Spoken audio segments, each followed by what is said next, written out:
नमस्कार, न्यूज 24 के Facebook page पे आप सभी का बहुत बहुत स्वागत है। मैं डॉक्टर स्वाति महेश्वरी हूँ। एक तरफ जहां कोरोना वायरस लगातार अपने पैर पसार रहा है इंडिया में, भारत में खास तौर से नए नए जगहों पर कोरोना वायरस के नए संक्रमण सामने आ रहे हैं, तो वहीं दिल्ली जो कि देश की राजधानी भी है, वहां लगातार जब संक्रमण बढ़ रहा था तो बहुत चिंता का विषय था। लेकिन अब अच्छी बात यह है कि दिल्ली में अब काफी हद तक कोरोना वायरस संक्रमण पर लगाम लगती दिख रही है। और खास तौर से दिल्ली में जो अभी सीरो सर्वे हुआ है, जिसमें उन्होंने खास तौर से ये बताया 21,000 सैंपल लिए गए, लगभग 21,300 के आसपास सैंपल दिल्ली में लिए गए, सीरो सर्वे किया गया और 11 डिस्ट्रिक्ट से दिल्ली के ये सैंपल्स लिए गए। और वहां से खास तौर से ये सामने आया है इससे कि दिल्ली में जहां 5 लोगों का अगर टेस्ट कर रहे हैं तो एक व्यक्ति को उनमें से एक को कोरोना वायरस संक्रमण निकला है। तो इस हिसाब से ये देखा जा रहा है कि दिल्ली के लगभग 22 से 25% जो जनता है उसे कोरोना वायरस संक्रमण हो चुका है। तो शायद बहुत सारे लोग ऐसे होंगे जिन्हें पता भी नहीं चला होगा, वो एसिम्प्टोमेटिक कैरियर्स रहे होंगे, उन्हें कोई लक्षण नहीं होगा या कुछ को मामूली बुखार सर्दी खांसी हुई होगी, जब शायद ये भी नहीं लोगों के मन में आया होगा कि ये कोरोना हो सकता है। तो ऐसे बहुत सारे लोग माने जा रहे हैं जिन्हें कि कोरोना वायरस संक्रमण हुआ लेकिन उन्हें पता भी नहीं चला। और इस वजह से जो सीरो सर्वे सामने आया है उससे खास तौर से ये पता चला है कि दिल्ली के लगभग 22 से 25% ऐसी जनता है जिसे कोरोना वायरस संक्रमण हो चुका है। इधर हमारे साथ यहाँ पर हमारे श्रोता भी जुड़ गए हैं। सबसे पहले जुड़े हैं मसीउद्दीन खान, बहुत स्वागत है आपका यहाँ पर, और मंगल तोमर, ब्रजेश कुमार, सीमा दिकपॉल, अनुराग सिन्हा, मगन मिश्रा, अनुराग सिन्हा और सुनील पतर और मनोज भाल मटालवाला और संतोष सरवरे शिवानय। तो बहुत सारे श्रोता हमारे यहाँ पर जुड़ रहे हैं। और जिस तरह से आप देखिए यहाँ पर नरुल हक भी हमसे जुड़े हैं और रुपेश यादव भी और लक्ष्मण मालविया जुड़े हैं हमसे। तो जिस तरह से अभी हम देख रहे हैं भारत में लगातार कोरोना वायरस का संक्रमण बढ़ रहा है और पिछले 24 घंटे में नए रिकॉर्ड्स भी बने हैं, तो वहीं कुछ ऐसे एरियाज भी हैं अब भारत में जहां संक्रमण धीरे धीरे कम भी हो रहा है। और जहां एक तरफ हम हर्ड इम्यूनिटी की बात कर रहे हैं, सामूहिक इम्यूनिटी की बात कर रहे हैं कि भारत में अगर सामूहिक इम्यूनिटी होती है तो ऐसे में कोरोना वायरस संक्रमण कम हो जाएगा। अब अलग अलग जो रिसर्चर्स हैं उनका अलग अलग मानना है कि हर्ड इम्यूनिटी कितनी चाहिए होगी। तो वहीं कुछ लोगों का कहना है कि 70% जनता जब कोरोना वायरस से संक्रमित हो जाएगी तब हर्ड इम्यूनिटी आएगी। कुछ का कहना है कि 50 से 60% तक ही अगर कोरोना वायरस संक्रमण हो गया तो भी हर्ड इम्यूनिटी आ सकती है। और वहीं कुछ रिसर्चर्स का यह भी कहना है कि अगर 20 से 30% तक लोग भी कोरोना वायरस से संक्रमित हो गए तो शायद हर्ड इम्यूनिटी का असर वहीं से दिखना शुरू हो जाए। और वही बात कुछ दिल्ली में भी देखने को मिल रही है कि दिल्ली में जहां एक तरफ अभी 22 से 25% लोग कोरोना वायरस से संक्रमित हुए हैं, तो वहीं अब दिल्ली में संक्रमण कम होता दिख रहा है। देखिए, अभी हम सिर्फ यही कह सकते हैं कि कम होता दिख रहा है, अचानक से कभी भी बढ़ सकता है, अगर लोग लापरवाही करेंगे तो भी बढ़ सकता है। और जिस तरह से अभी कोरोना वायरस संक्रमण के साथ देखा जा रहा है कि चाहे अमेरिका की बात करें जहां वहां पर लगभग 40 लाख से ज्यादा लोग कोरोना वायरस से संक्रमित हो चुके हैं, तो वहां भी आप देख रहे हैं कि नए नए रिकॉर्ड बन रहे हैं, नई जगहों पे कोरोना वायरस जा रहा है। तो अब एक ये नया ट्रेंड देखने को मिल रहा है जो कि विश्व में सभी जगह देखने को मिल रहा है कि कोरोना वायरस नई नई जगहों पर जा रहा है अब। और जहां जहां पहले उसके पैर नहीं थे, जहां जहां से संक्रमण सामने नहीं आ रहा था, तो वहां भी अब कोरोना वायरस संक्रमण धीरे धीरे बढ़ रहा है। तो इस तरह से अब धीरे धीरे नए एरियाज में जा रहा है। और ऐसा क्योंकि हो रहा है तो इसीलिए सभी लोगों के लिए अब प्रिकॉशंस रखना और भी ज्यादा जरूरी होगा। तो ये इन बातों का खास तौर से ध्यान रखें, क्योंकि देखिए पहले साउथ इंडिया में इतना संक्रमण नहीं था।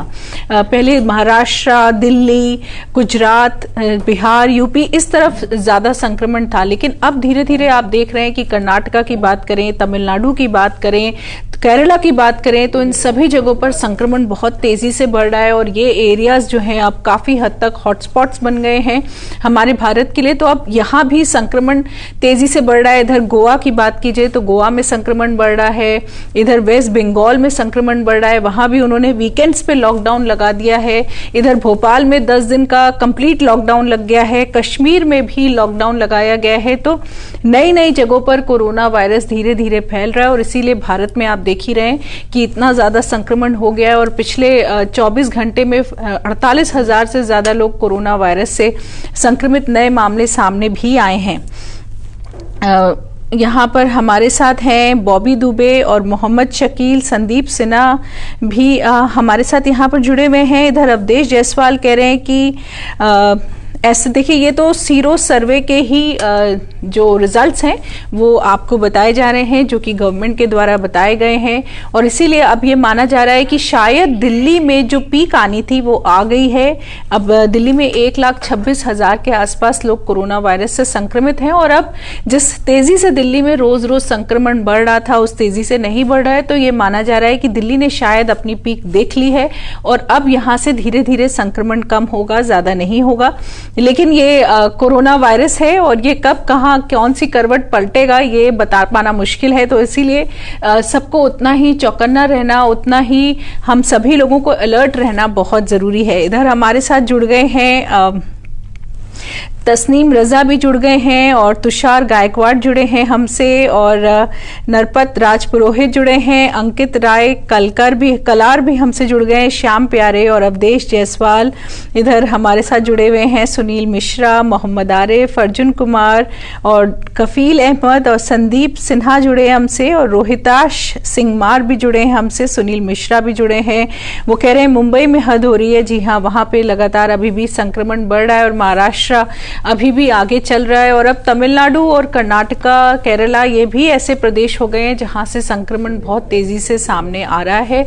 तो ऐसी स्थितियों में अब यही है कि भारत में खास तौर से, और केवल भारत में नहीं, अगर आप विश्व की स्थिति भी देखें तो अभी ज्यादातर वहां भी यही हो रहा है। हांगकांग में देखिए दोबारा से संक्रमण तेजी से सामने आ रहा है, जहां की उन्होंने काफी हद तक संक्रमण पे रोक लगा ली थी। उधर फ्रांस में जहां उन्होंने टूरिज्म के लिए खोली थी अपनी जगह, उन्होंने भी वापस बंद कर ली है। तो इस तरह से अभी लगातार ये स्थिति चल ही रही है कि कभी 2 कदम आगे और 1 कदम पीछे, ये लगातार अभी चल रहा है क्योंकि कोरोना वायरस जैसे जैसे एकदम से अपने उसके मामले बढ़ने लगते हैं तो फिर दोबारा से जो भी ढील दी गई होती है उनको दोबारा लगाम लगानी पड़ती है, रोकना पड़ता है कुछ समय के लिए। तो ये स्थिति अभी आप देख ही रहे हैं कि लगातार हो रही है, चल रही है और भारत में भी अभी ये स्थिति हम देखते ही रहेंगे कि कभी किसी स्थिति में, कभी किसी सिटी में, कुछ कुछ अलग अलग शहरों में ये हो सकता है कि कोरोना वायरस कहीं कहीं बहुत तेजी से रफ्तार पकड़ ले और कहीं जो है धीरे धीरे कम होने लगे। लेकिन फिलहाल अब आप देख ही रहे हैं कि भारत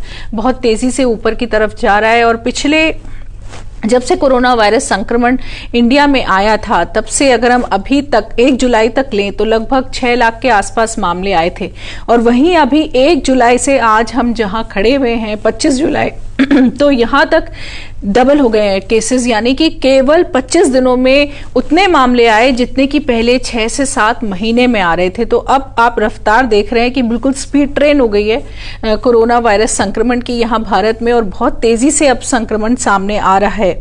उसके बाद यहाँ पर आलोक रंजन है, वो डॉक्टर्स को शुभकामनाएं दे रहे हैं और मैं भी आपके साथ हमारे देश के जितने भी हेल्थ के वर्कर्स हैं और डॉक्टर्स हैं उन सभी को शुभकामनाएं देना चाहती हूँ जो इस वक्त लगे हुए हैं कोरोना वायरस संक्रमण को रोकने में। इधर टुनटुन दुबे जुड़े हैं हमारे साथ बिहार से, पवन कुमार जुड़े हैं, सूरज सिंह राजपूत हमारे साथ रेवा से जुड़े हुए हैं और बिहार में भी अब बात करें तो बिहार में भी संक्रमण लगातार अब बढ़ रहा है और वहां भी देखिए बिहार में अगर अब हम देखें तो 31,000 के आसपास, बल्कि ये 32 ही होने वाला है, तो 32,000 के आसपास संक्रमण हो चुका है और 212 लोगों की मृत्यु भी हो चुकी है और पिछले 24 घंटे में यहाँ 1625 मामले सामने आए हैं। तो धीरे धीरे बिहार में भी गति लगातार बढ़ रही है और बिहार ऐसा प्रदेश भी है जहाँ एक तरफ बाढ़ की मार भी है और एक तरफ कोरोना वायरस संक्रमण भी है, तो ऐसे में लोगों के लिए दोहरी परेशानी जरूर है।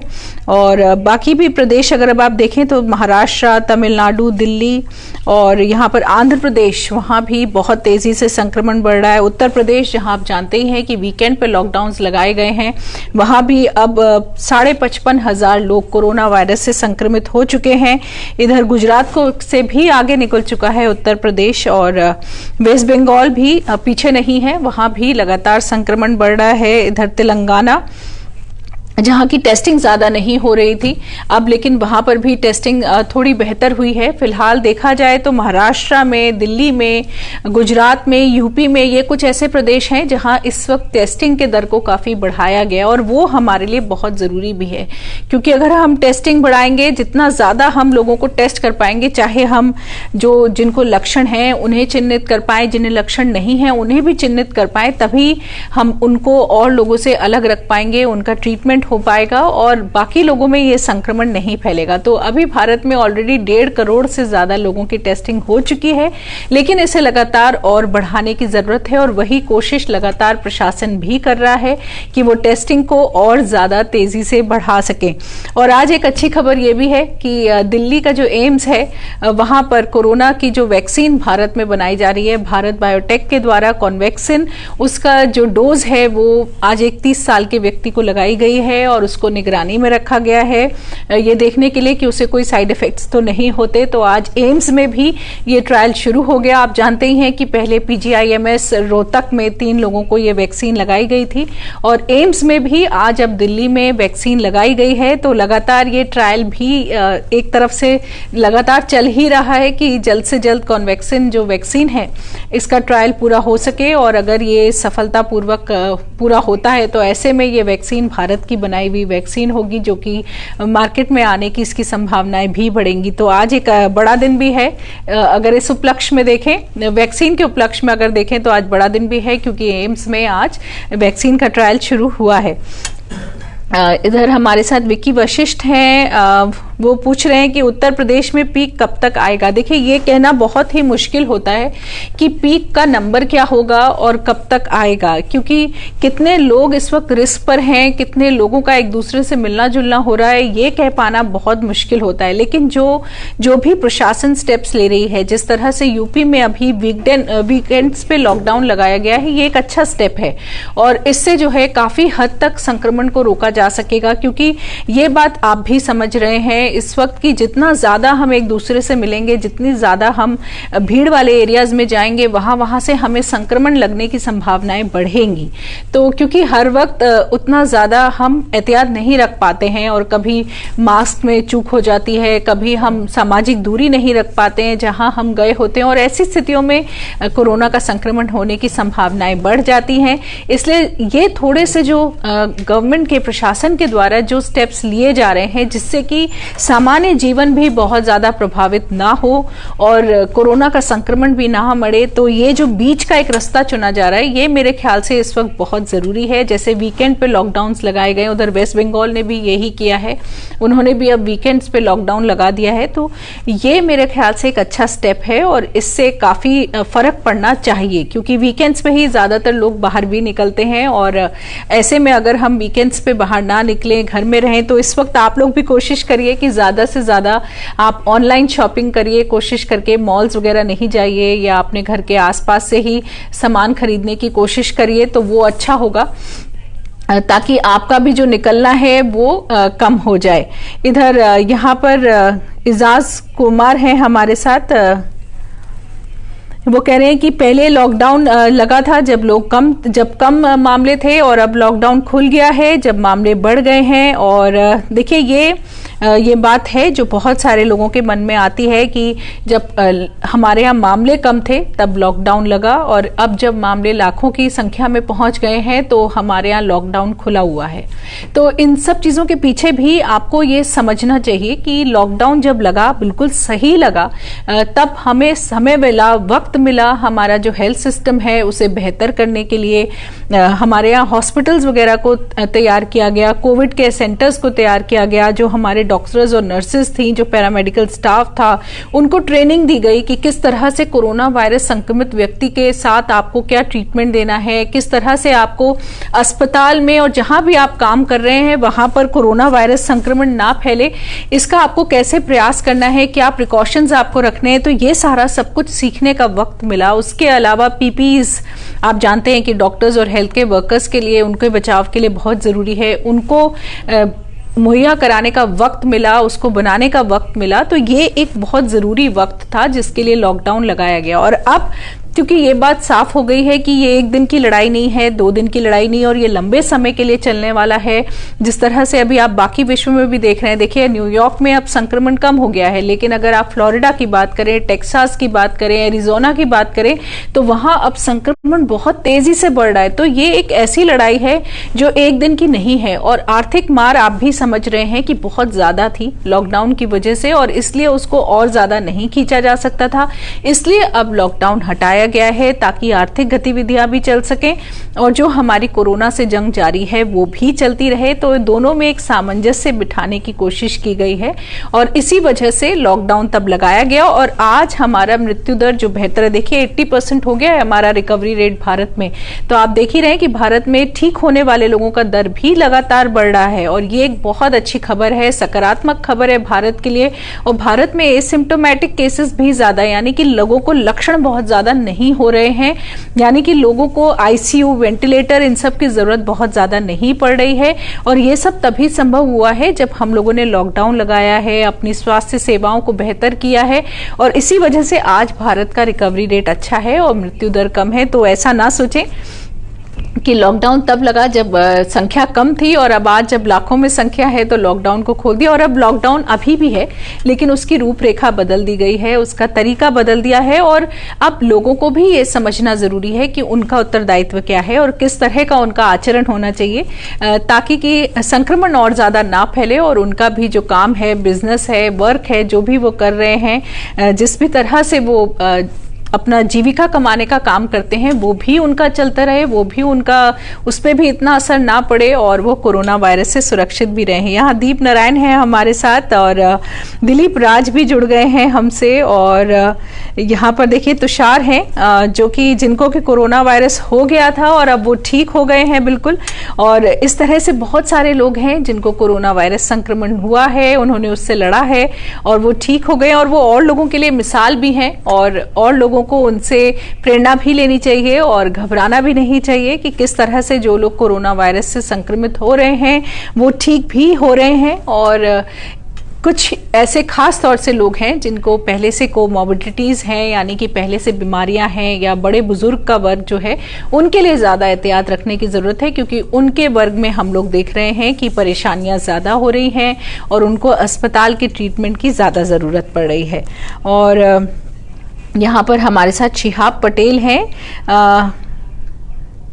वो कह रहे हैं कि इसके साथ हमारे साथ विनीत कपूर हैं, ऐश्वर्या गुलाटी हैं, और सुभाष चंद्रा हैं। दिल्ली की बारे में पूछ रहे हैं, तो दिल्ली में अब धीरे धीरे संक्रमण थोड़ा कम होता हुआ दिख रहा है। जिस रफ्तार से आ रहा था उस रफ्तार से नहीं आ रहा है, लेकिन अब इंटरस्टेट मूवमेंट हो रहा है। देखिए, एक स्टेट से दूसरे स्टेट में लोग जा रहे हैं, आ रहे हैं, लोग अपने काम पर भी जा रहे हैं, आ रहे हैं। तो ऐसे में हम ये नहीं कह सकते कि यहाँ से संक्रमण अब खत्म हो जाएगा या अब धीरे धीरे बिल्कुल ही नीचे की तरफ चला जाएगा। ये धीरे धीरे छोटी छोटी पीक्स आती रहेंगी, क्योंकि जैसे जैसे लोग एक दूसरे से मिलेंगे, एक स्टेट से दूसरे स्टेट ट्रैवल करेंगे, तो संक्रमण आएगा। तो ये थोड़ा थोड़ा स्पर्ट्स भी आप देखते रहेंगे, ये हमेशा के लिए अभी जा नहीं रहा है। तो जब तक कि कोई वैक्सीन नहीं आती या जब तक कि कोई हर्ड इम्यूनिटी, सामूहिक इम्यूनिटी जो है वो डेवलप नहीं होती, तब तक के लिए हमें इसी तरह से इससे जूझते भी रहना पड़ेगा। इधर हमारे साथ अरुण आंचल रेखा मिश्रा हैं जुड़ी हुई, और शुक्रिया आपके मैसेज के लिए। इधर संदीप आनंद भी जुड़ गए हैं हमसे यहाँ पर, और अंकित राय हैं, वो भोपाल से हैं, और भोपाल में आप जानते ही हैं कि अब 10 दिन का लॉकडाउन लगा दिया है, क्योंकि वहां पर संक्रमण बहुत तेजी से बढ़ रहा था। और इधर जयराम राजपूत हैं हमारे साथ, और यहाँ पर मसीउद्दीन खान बोल रहे हैं कि बेंगलुरु में 4000 के पार डेली हो रहा है। जी हाँ, और इसीलिए वहां लॉकडाउन भी लगाया गया है। हमारे साथ विनीत कपूर हैं, वो पूछ रहे हैं कि वो अपने फैमिली के साथ कार में जाना चाहते हैं तो क्या ये सेफ है या नहीं है। देखिए, अगर आप केवल घूमने फिरने के लिए बाहर निकल रहे हैं तो मैं ज़रूर बोलूँगी कि अभी ये सब ना करें और इस पर अभी थोड़ा अंकुश लगाएं। लेकिन अगर आपको कहीं जाना है, बहुत ज़रूरी है, आप एक शहर से दूसरे शहर जा रहे हैं, अपनी पूरी फैमिली को लेकर जाना चाहते हैं, तो ऐसी स्थिति में घबराने की कोई बात नहीं है। आप आराम से कार से जा सकते हैं, इसमें कोई चिंता की बात नहीं होगी। इधर हमारे साथ हैं वो सुभाष चंद्रा, वो पूछ रहे हैं कि ट्रेनिंग सेंटर्स कब खुलेंगे। देखिए, अभी दिल्ली में बहुत ज़्यादा संक्रमण था, अब धीरे धीरे कम होना शुरू हुआ है और अभी भी मेरे ख्याल से बहुत ज़्यादा कॉशन की ज़रूरत है और बहुत ज़्यादा संभल कर चलने की ज़रूरत है। वैसे अब धीरे धीरे शायद सिनेमा हॉल भी खुलने की बात चल रही है और वहाँ पर भी ये देखा जा रहा है कि किस तरह से सिनेमा हॉल्स वगैरह में अब सैनिटाइजेशन वगैरह रखा जाएगा, कैसे वहाँ पर सामाजिक दूरी का, किस तरह से सीट छोड़ छोड़ के लोगों को बैठना होगा। तो इन सब चीज़ों पर अभी ध्यान दिया जा रहा है। तो हो सकता है आने वाले समय में, जैसे आप ट्रेनिंग सेंटर्स के लिए बात कर रहे हैं, इधर सिनेमा हॉल्स वगैरह हैं, तो धीरे धीरे शायद ये भी खुले, क्योंकि बहुत सारे लोग हैं जिनकी आजीविका इन चीज़ों से जुड़ी हुई है और उन लोगों के लिए शायद अब बहुत मुश्किल हो रहा होगा अपना जीवन चलाना, क्योंकि बहुत सारी ये इंडस्ट्रीज छोटी इंडस्ट्रीज नहीं हैं और इनसे जुड़े हुए लोग भी बहुत हैं जो इस वक्त परेशान हो रहे हैं। उनके पास भी पैसे की किल्लत हो रही है समय के साथ, क्योंकि अब ये इतना लंबा खिंच गया है सभी के लिए। तो हो सकता है कि अब धीरे धीरे ये सिनेमा हॉल्स और जो कुछ एरियाज अभी बंद रह गए हैं वो भी अब धीरे धीरे खुले, नियम और शर्तों और कानून जो पूरा है उसके साथ कि किस तरह से वहां पर उनको इन बातों का ध्यान रखना होगा। क्योंकि अभी मॉल्स खोल के देखा गया है कि वहां पर लोग किस तरह से हम पाबंदी लगा सकते हैं, कितने लोग आए जाएं और किस तरह से वहां सामाजिक दूरी का ध्यान रखा जाए। तो उसी तरह से अब सिनेमा हॉल्स के लिए भी सोचा जा रहा है कि किस तरह से उन्हें खोला जा सकता है ताकि लोग जा भी सकें और सामाजिक दूरी और सैनिटाइजेशन वगैरह का ध्यान भी रख सकें। इसके बाद यहाँ पर हमारे साथ आसिफ अंसारी हैं, वो इंटरनेशनल फ्लाइट्स के लिए पूछ रहे हैं। इंटरनेशनल फ्लाइट्स के लिए अभी लगातार हमारी जो गवर्नमेंट है वो बात कर रही है बाकी कंट्रीज से भी, क्योंकि केवल एक कंट्री के बॉर्डर के खुलने से नहीं होगा, वहां को भी वो लोग भी, जैसे अब मान लीजिए हम अमेरिका की फ्लाइट की बात कर रहे हैं, तो अगर अमेरिका अपने बॉर्डर्स नहीं खोलती और वो फ्लाइट्स को अलाउ नहीं करती तो ऐसे में अकेला भारत भी फ्लाइट्स नहीं चला सकता। तो देशों को सबको इकट्ठा होना पड़ेगा और जिस तरह से अभी संक्रमण बढ़ रहा है, आप देख रहे हैं अमेरिका में बहुत तेजी से संक्रमण बढ़ रहा है और 60,000 से 70,000 मामले एक दिन में सामने आ रहे हैं।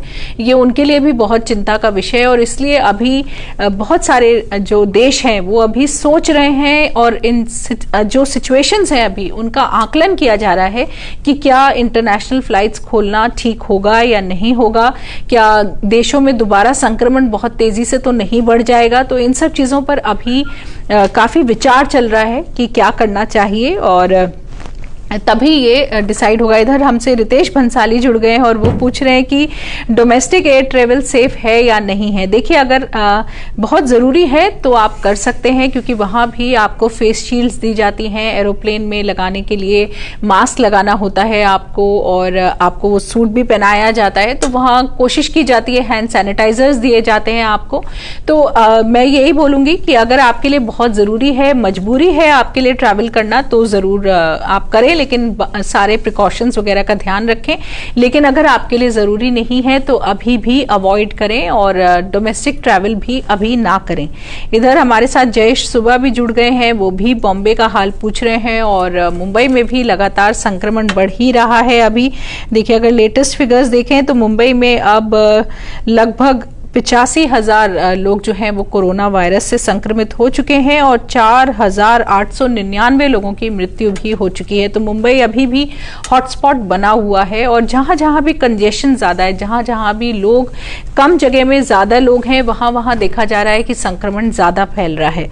इधर हमारे साथ जुड़े हुए हैं दिनेश चंदक और हमारे साथ यहाँ पर सलीम हुसैन जुड़ गए हैं और संदीप सिंह देसवाल भी जुड़ गए हैं और वो कह रहे हैं इन शर्तों को कोई नहीं मानता, आप भी देख सकते हो, अभी ये सब नहीं खोलना चाहिए। मेरे ख्याल से जो गवर्नमेंट खोलने का प्रयास कर रही है वो सब लोगों की आजीविका के लिए ही किया जा रहा है, तो उस पहलू को भी देखना जरूरी है, क्योंकि जो उस इंडस्ट्री से जुड़े लोग हैं उनके लिए भी ये एक बहुत कठिन समय है, और उनके भी बीवी बच्चे हैं, उनका भी परिवार है जिसका उन्हें लालन पालन करना है। तो बहुत सारी चीजें हैं जिन्हें देखा जा रहा है, और उन सबको नजर में रख करके तब ये डिसीजंस लिए जाएंगे, तब ये फैसले होंगे कि आगे क्या करना है। लेकिन लोगों को समझना बहुत जरूरी है, और यही आपका भी प्रयास होना चाहिए, और हमारा भी न्यूज़ 24 के द्वारा यही प्रयास रहता है कि हम आप तक वो जरूरी बातें पहुंचाएं, ताकि आप भी इस जो अभी हमारी भारत की सिचुएशन है उसकी सीरियसनेस को समझें, और आप आगे और लोगों को भी यही समझाइए कि किस तरह से अभी हमें बिल्कुल वैसा वाला व्यवहार नहीं करना है जैसा कोरोना से पहले था। अभी भी हमें बहुत संभल के चलना है। जो भी कहीं भी अगर आपको जाना है तो सोचिए पहले 2 बार कि क्या जाना जरूरी है, तभी जाइए, वरना अगर आप अभी अवॉइड कर सकते हैं। और अब वर्चुअल वर्ल्ड हो गई है, लोग बच्चे अपनी बर्थडे भी जो है आजकल जूम कॉल्स पे मनाते हैं, और बहुत सारी मीटिंग्स वगैरह जो हो रही हैं वो भी आजकल सब इंटरनेट के द्वारा हो रही है, और ऑनलाइन क्लासेस वगैरह हैं। उधर आजकल मीटिंग्स वगैरह भी बहुत सारे ऑफिसेस की सब इसी तरह से होने लग गई हैं। फैमिली मीटिंग्स भी आजकल इस तरह से जूम वगैरह के और इन सब एप्स के थ्रू होने लग गई हैं। तो हमें भी ये सोचना जरूरी है कि फिलहाल ये एक ऐसा वक्त है जो जितना अच्छे से गुजर जाए उतना अच्छा है, क्योंकि कभी ना कभी तो अब वैक्सीन आएगी ही। जिस तरह से अब प्रयास चल रहे हैं ऐसा बिल्कुल नहीं है कि वैक्सीन नहीं आएगी, तो वैक्सीन आने की उम्मीद बहुत है। तो थोड़ा और समय है जो सबको काटना जरूरी है, और इसके अलावा कोई रास्ता भी नहीं है। तो जो भी आप ऐसी चीज करिए जो आपको लगता है कि आपके लिए बहुत जरूरी है, और यहाँ जाए बिना काम नहीं चलेगा या ये करे बिना काम नहीं चलेगा, तो जरूर करिए। लेकिन अगर आपको ऐसा लगता है कि अवॉइडेबल है या इसका कोई और रास्ता निकाला जा सकता है तो जरूर निकालिए। और इस वक्त कोशिश करिए कि आप बहुत ज्यादा मूवमेंट नहीं करें, और ये बात याद रखिए कि जो व्यक्ति बाहर निकल रहा है वही संक्रमण घर लेकर आएगा, वही संक्रमण घर लेकर आ सकता है।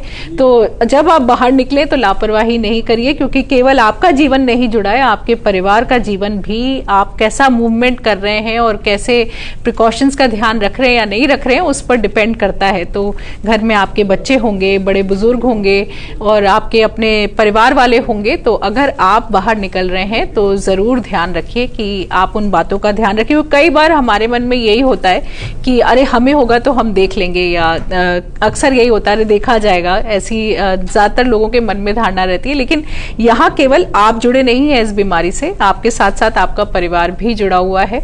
तो खास तौर से इस बात का ध्यान रखें। तो आज के लिए अब हमारा समय भी पूरा हो रहा है, जबकि और भी बहुत सारे हमारे यहाँ पर श्रोता जुड़े हैं। लेकिन कल फिर आपसे बात करेंगे कोरोना वायरस के बारे में, और जानकारियां भी लेकर के लिए आएंगे आपके लिए। तब तक अपना ध्यान रखिए। न्यूज़ 24 की तरफ से नमस्कार।